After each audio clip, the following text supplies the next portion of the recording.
Assalamualaikum warahmatullahi wabarakatuh. Bagaimana kabar kalian hari ini? Saya yakin kalian semua sehat, bersemangat, dan pastinya siap mengikuti pembelajaran pagi ini. Mari kita awali pembelajaran kali ini dengan membaca Al-Fatihah dan doa sambil memanjatkan harapan kepada Allah Subhanahu wa taala agar kita semua, orang tua kita, pengasuh pondok pesantren kita, dan sahabat-sahabat kita selalu dalam lindungan Allah Subhanahu wa taala, sehat terhindar dari wabah. Dan semoga kalian hari ini diberikan kelancaran dan kemudahan dalam memahami materi yang diajarkan, meskipun saya dan kalian tidak bisa bertatap muka langsung. Silakan di pause dulu videonya dan mulai berdoa. Berdoa selesai? Baik, kita mulai. Pembelajaran kali ini tentang dinamika rotasi dan keseimbangan benda tegar. Silahkan kalian buka buku paketnya bab 1 halaman 5. Sudah dibuka ya? Oke, kita akan belajar dinamika rotasi dan keseimbangan benda tegar. Dari judulnya, objeknya adalah benda tegar. Jadi objek belajar kita hari ini adalah benda tegar. Apanya benda tegar?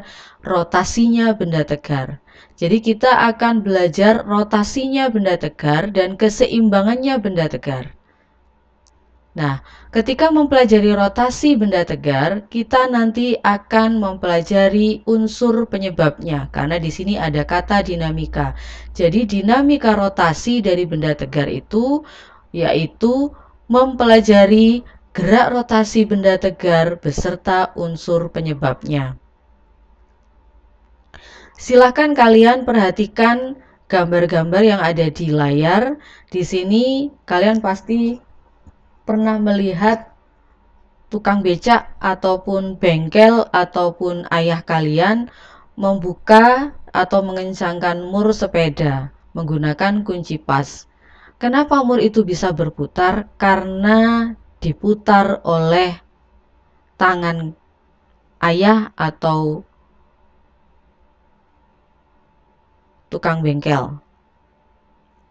Jadi kita nanti akan belajar bagaimana baut ini bisa berputar, penyebabnya apa, itu akan kita pelajari pada pertemuan hari ini.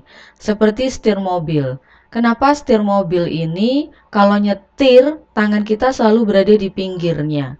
Kenapa tidak di tengah? Apa yang terjadi ketika kita memutar setir mobil ini di tengah? Pastinya tidak akan bergerak ya. Oke. Dan kalian pernah lihat kunci Inggris atau kunci pas seperti ini, atau kata lainnya adalah engkol. Kenapa engkol? Nomor engkol itu panjangnya semakin panjang. Nah, itu akan kita bahas pada pertemuan kali ini.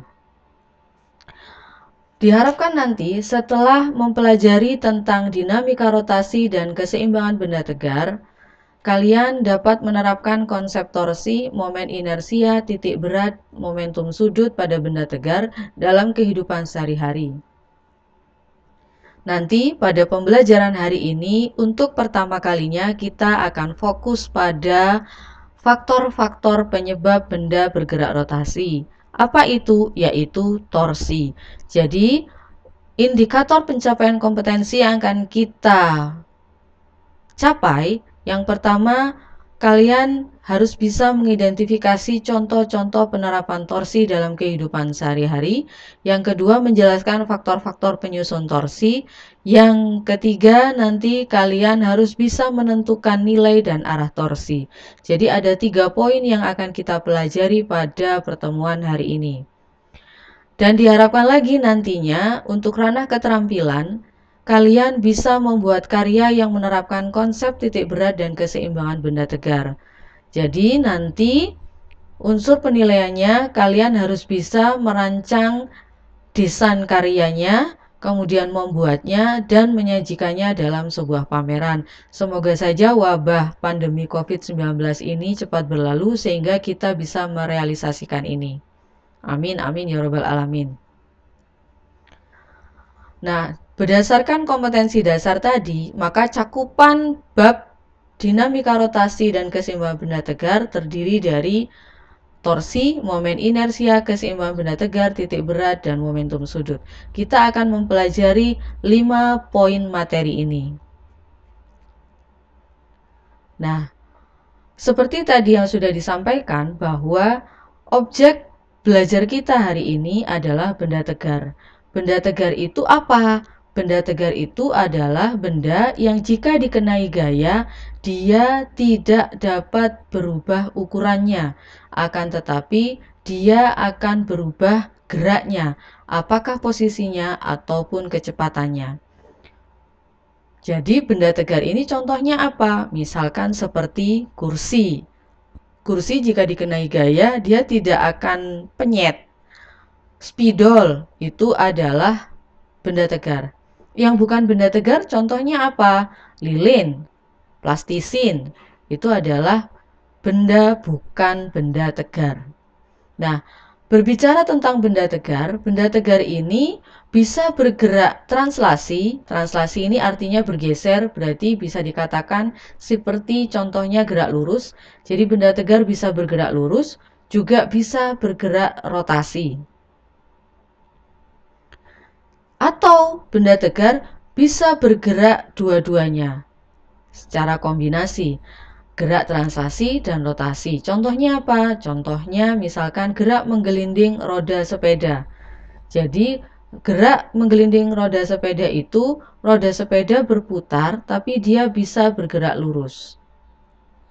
Nah, karakteristik dari gerak lurus sudah pernah kita pelajari di kelas 1. Jadi nanti akan saya ingatkan kembali bahwa gerak lurus terdiri dari GLB dan GLBB. Penyebabnya sudah pernah kita pelajari pada hukum Newton. Ya, jadi nanti dasarnya adalah hukum Newton. Nah, gerak rotasi ini penyebabnya apa? Kalau gerak lurus penyebabnya adalah gaya.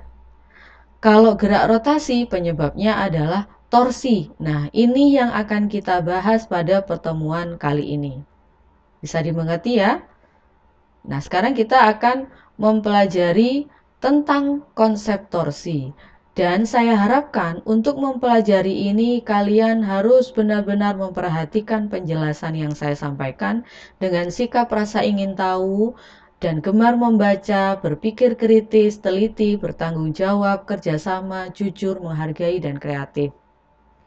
Oleh karena itu, sambil lalu mendengarkan dan memperhatikan video pembelajaran ini, kalian juga harus membaca buku paket fisika mengenai konsep torsi.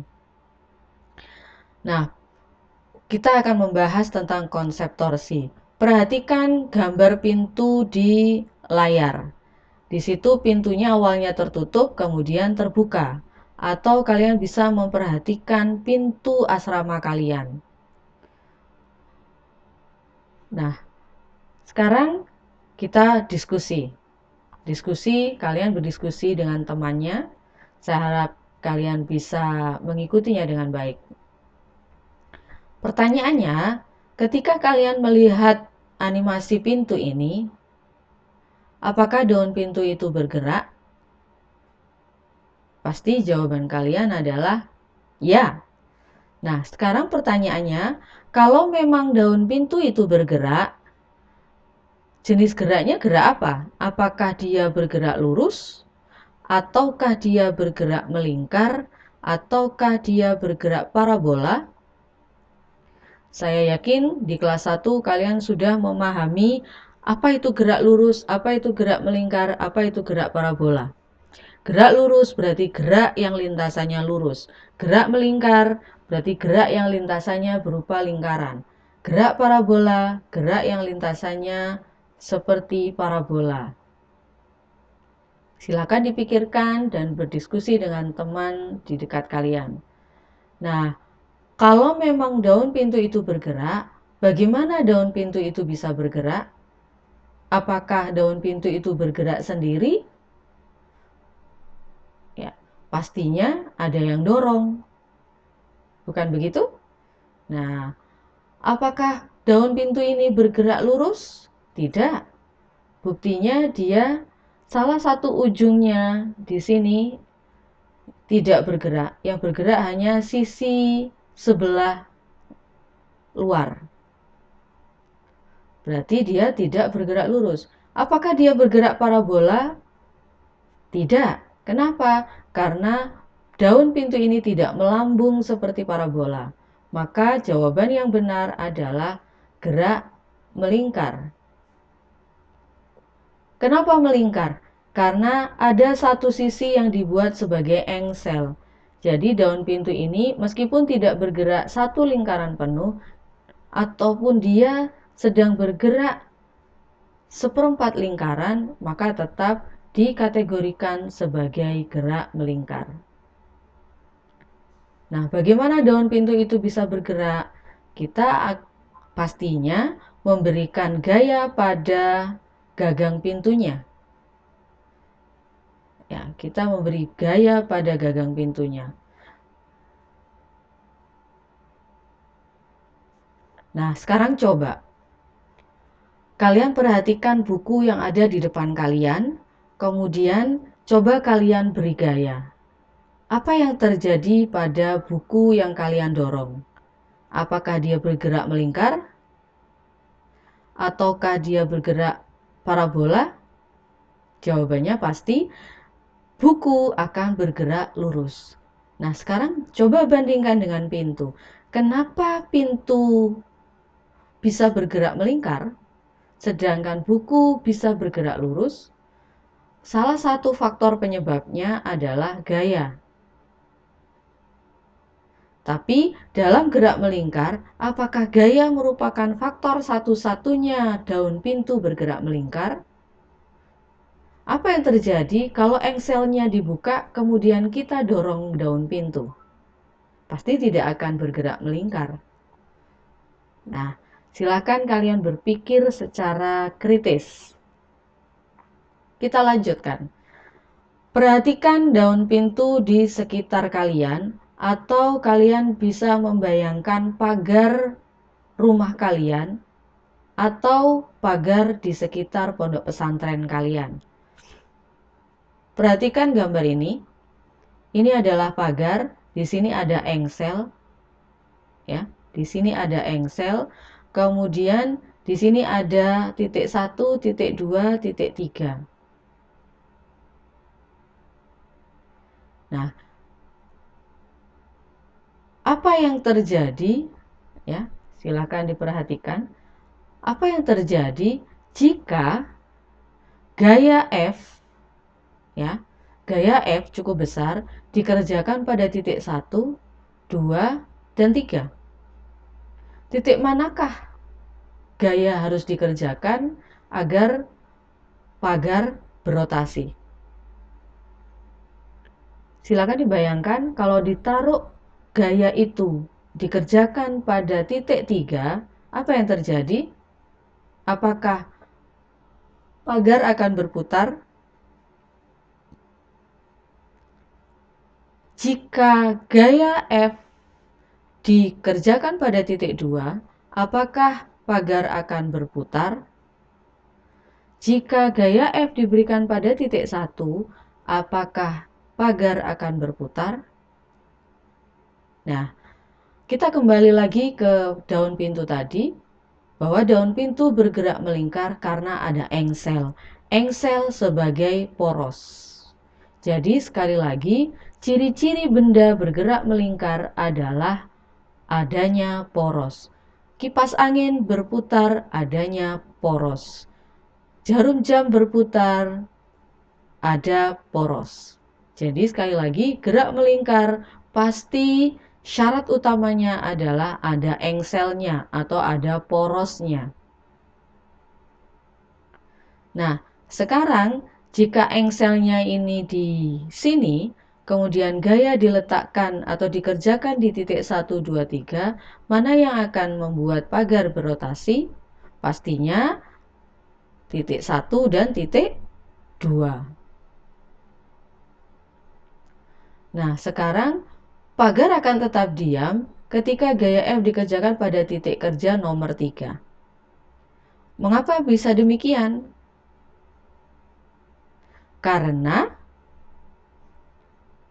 titik kerja gaya berhimpit dengan engsel, ya, berhimpit dengan engsel, sehingga tidak mempengaruhi gerak melingkar pagar. Nah, kalau begitu, sekarang pertanyaannya, apakah kualitas putaran di titik 1 ketika gaya dikerjakan dengan gaya dikerjakan di titik 2, mana yang lebih mudah memutar pagar? Apakah di titik 1 ataukah di titik 2? Sama dengan gagang pintu. Kenapa gagang pintu selalu berada di paling luar? Apa yang terjadi kalau gagang pintu semakin dekat dengan engsel? Nah, jadi di sini selain faktor poros dan faktor gaya, maka faktor yang berikutnya yang mempengaruhi gerak melingkar suatu benda tegar adalah jaraknya. Jarak titik tangkap gaya terhadap poros. Semakin jauh, semakin mudah memutar pagar. Semakin dekat ke poros, semakin sulit memutar pagar. Sudah bisa dipahami? Jadi, faktor apa saja yang membuat suatu benda berputar? Tadi sudah kita pelajari. Yang pertama harus ada poros, karena gerak melingkar cirinya yang pertama harus ada poros. Yang kedua, gaya F-nya cukup. Yang ketiga, posisi kerja F atau titik tangkap F terhadap poros. Jadi posisi mempengaruhi kualitas putarannya. Nah, 3 faktor inilah pembentuk torsi. Jadi, torsi ini satu kesatuan dari 3 faktor ini. Torsi atau momen gaya atau gaya putar, sama saja. Silahkan mana yang lebih enak, tapi saya selanjutnya akan bilang torsi atau momen gaya. Jadi sekali lagi, penyebab benda berputar adalah torsi, atau faktor benda dapat berotasi adalah poros, gaya F yang cukup, dan posisi titik F terhadap poros. Atau bisa dibilang, benda dapat berotasi karena ada torsi. Torsi mencakup 3 faktor ini. Bisa dipahami ya? Nah, apa itu torsi kalau begitu? Torsi itu merupakan ukuran keefektifan suatu gaya yang bekerja pada suatu titik untuk memutar benda terhadap porosnya. Seperti tadi, keefektifan ketika benda diberi gaya pada titik 1 dengan di titik 2, maka keefektifan putarannya, keefektifan gaya dapat memutar pagar ini berbeda. Ya.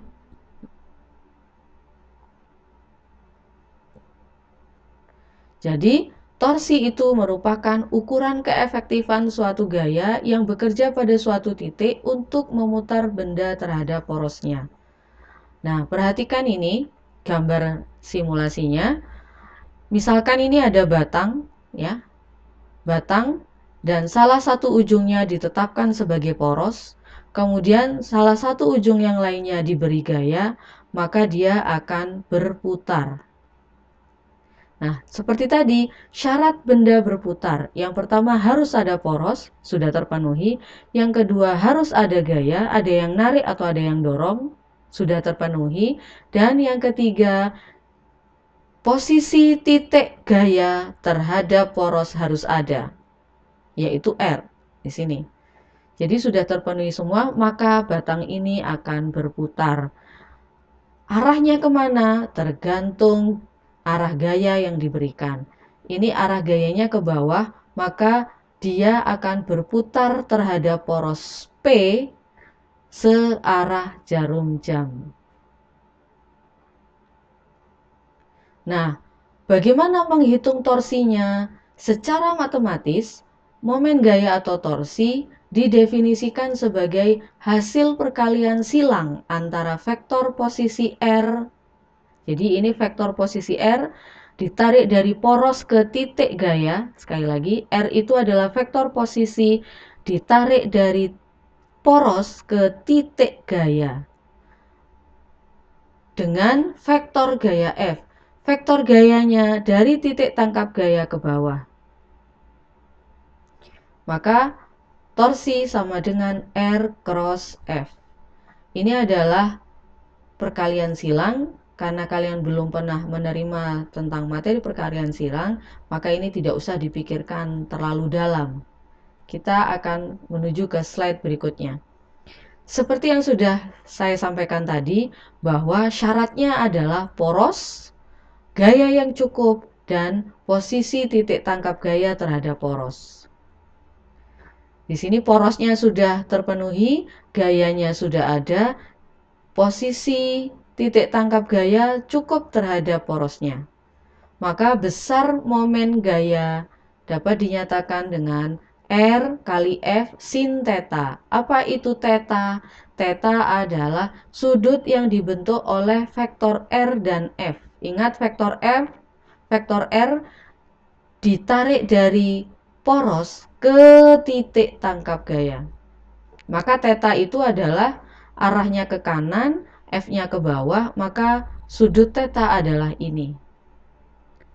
Ya, sudut yang dibentuk dari arah kanan ke bawah. Bisa dipahami? Supaya bisa memahami, nanti kita akan membahas satu soal yang berkaitan dengan torsi. Nah, kalian pernah memutar baut?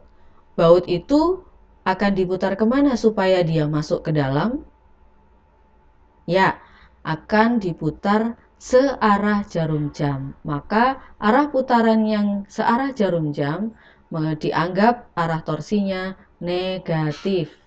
Sedangkan arah putarannya yang berlawanan dengan arah jarum jam, arah torsinya dianggap positif.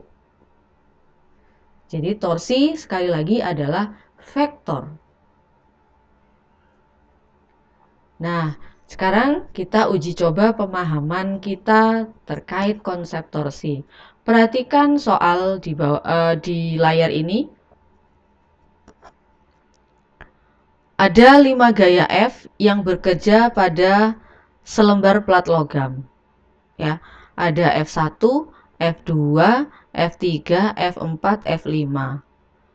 Di mana gaya masing-masing sebesar 40 Newton, kemudian panjang plat AB ini 80 cm, kemudian AD 60 cm.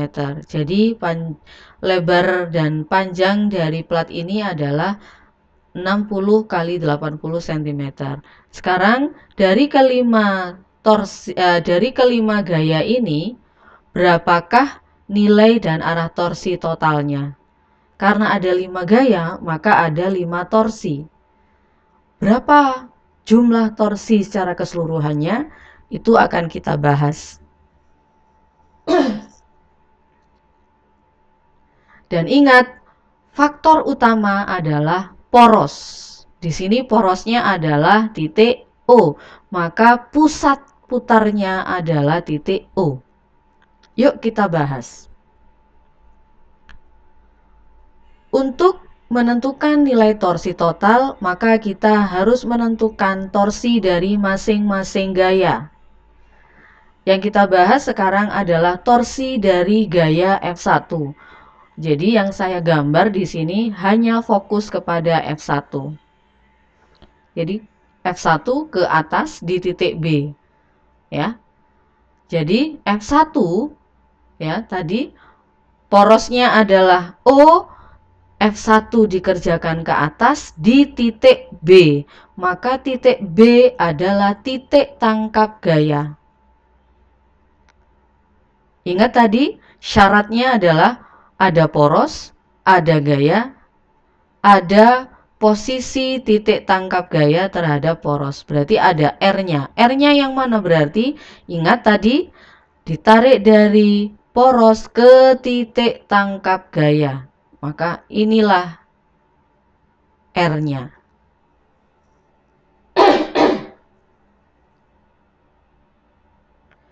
Nah, F1 ada, R-nya ada, tetanya. Tetanya di mana? Jika ini besarnya adalah teta, gitu ya. Ini juga teta. Jadi teta itu sudut yang dibentuk oleh vektor R dengan vektor F. Maka ini kalau ke arah B, maka arahnya diperpanjang ke sini. Sehingga sudut teta adalah ini. Teta ini dengan teta ini sama. Kenapa? Karena bertolak belakang, saling bertolak belakang. Ya. Jadi teta menggunakan ini atau yang di atas sama saja. Nah, sekarang kita akan bahas berapa panjang R-nya. Kalau F1-nya sudah ketemu 40 Newton. Kemudian R-nya. R-nya ini adalah panjang garis OB. OB itu setengah dari panjang DB atau BD, sama saja. Maka BD adalah diagonal, berarti BD kuadrat sama dengan BC kuadrat plus CD kuadrat. BD hasilnya 100 cm, berarti separuhnya adalah R-nya 50 cm. Maka torsinya, jadi F1-nya 40 Newton, R1-nya adalah garis OB, yaitu setengah diagonal BD adalah 0,5 meter, maka torsi 1 dari gaya F1 sama dengan F1 kali R1 sin theta. Jadi 40 kali 0,5 kali sin theta. Theta ini sin theta. Perhatikan segitiga di bawah ini. Sin theta, sin demi, depan miring. Depannya adalah OF aksen. Berapa OF aksen? Dari F ke F aksen itu adalah 80, maka separuhnya adalah 40. R tadi adalah 50 cm, berarti sin theta sama dengan 40 per 50 atau 4 per 5. Maka di sini sin tetanya 4 per 5, sama dengan 16 Newton meter. Karena ini sama ini dibagi menjadi 0,1, 0,1 kali 40 adalah 4, 4 kali 4, 16. Arahnya bagaimana? Karena dia diputar ke atas, sedangkan ini porosnya, maka F1 menghasilkan torsi 1 menyebabkan logam ini berputar berlawanan arah jarum jam. Maka arahnya dianggap positif. Bisa dipahami ya? Sekarang kita akan membahas F2 untuk torsi 2. F2 arahnya searah diagonal AC. Ini adalah poros. Ingat tadi syaratnya adalah poros, ada gaya, ada titik tangkap gaya, di mana posisinya terhadap O digambarkan oleh R2, garis biru ini. Jadi, R2 adalah vektor posisi titik tangkap gaya A terhadap poros. Sama dengan R di sini, maka R2 panjangnya 50 cm. Sudutnya karena searah, ini arahnya ke sini, F2 juga ke sini, maka sudutnya adalah 0 derajat. Sin 0 derajat adalah 0. Sehingga 40 kali 0,5 kali 0 sama dengan 0 Nm. Artinya apa?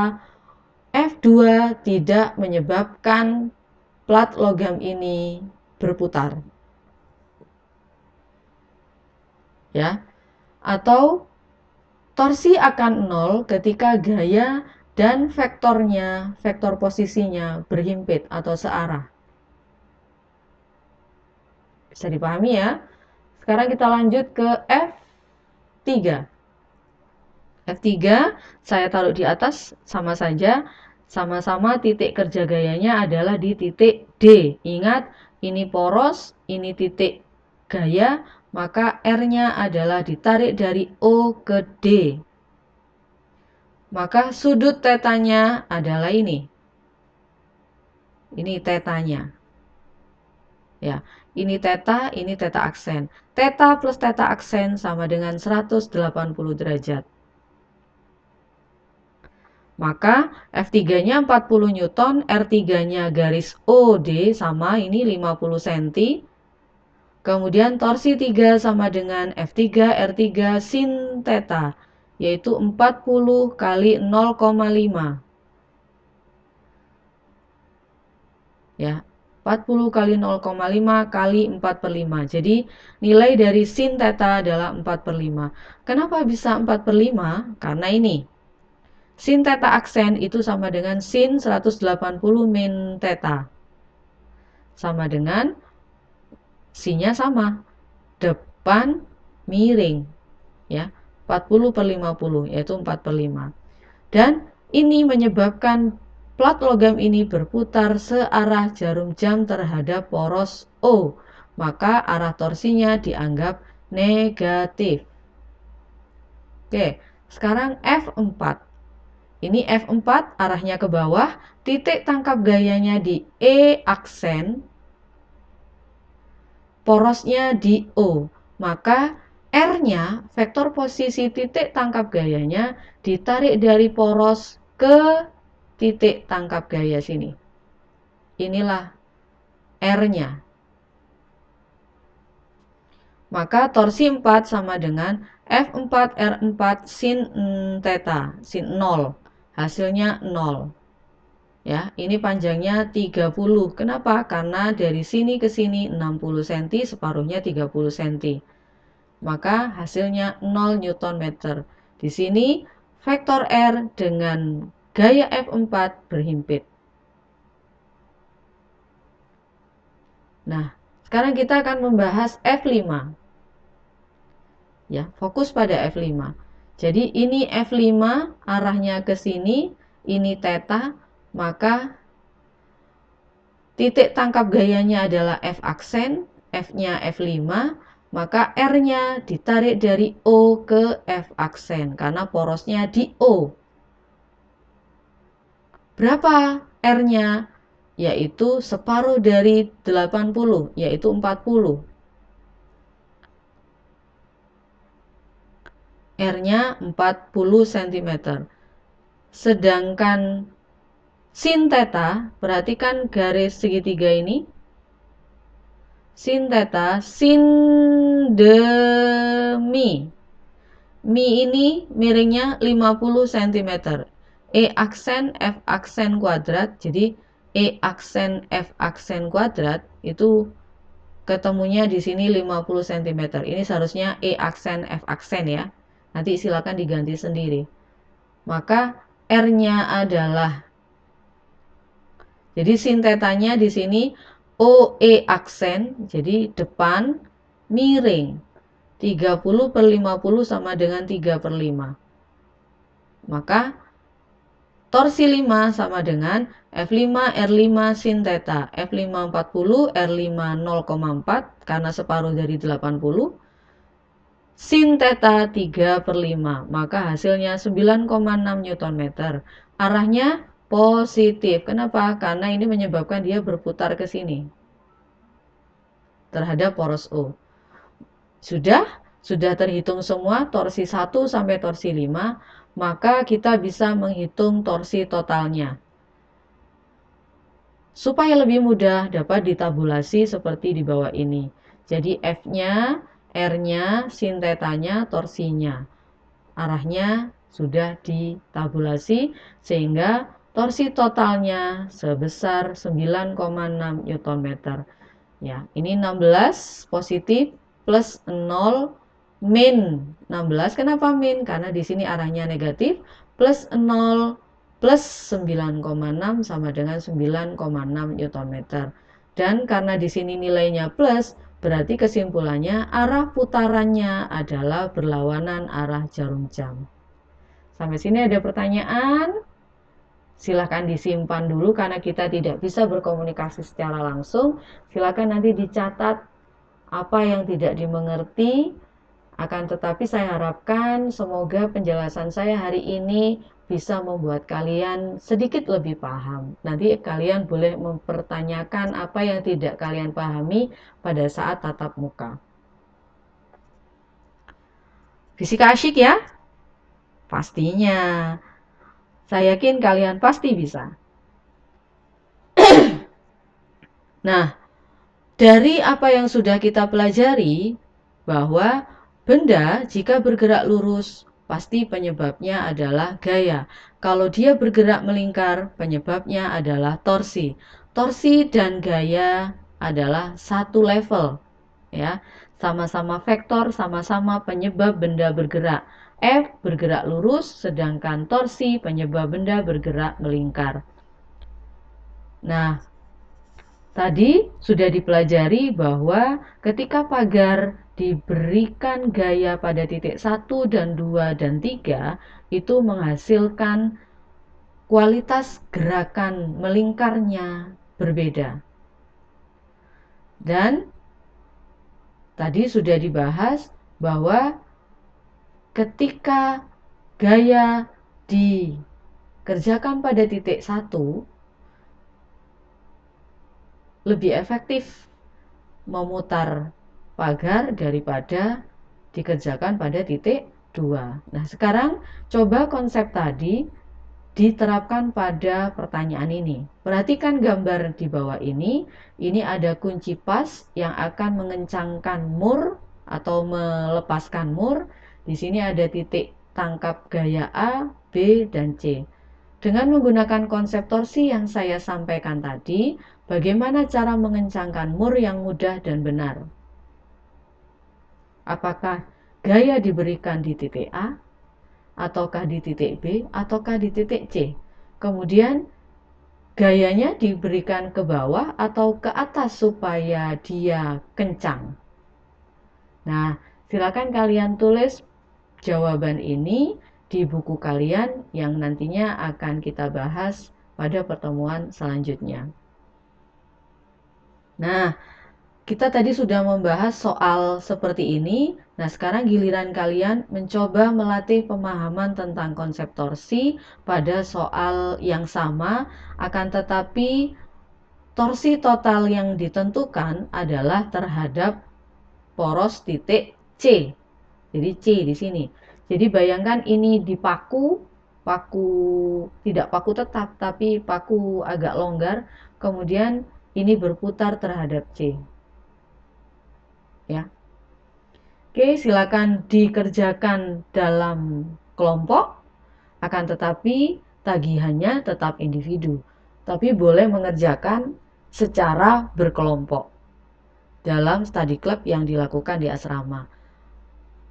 Dari sini cukup, kita akan membahas tentang materi berikutnya mengenai momen inersia pada pertemuan berikutnya. Silahkan jika tidak paham, kalian boleh mengulangi video pembelajaran ini dan membaca kembali buku paket fisika mengenai konsep torsi. Dari saya, semoga bermanfaat. Wassalamualaikum warahmatullahi wabarakatuh.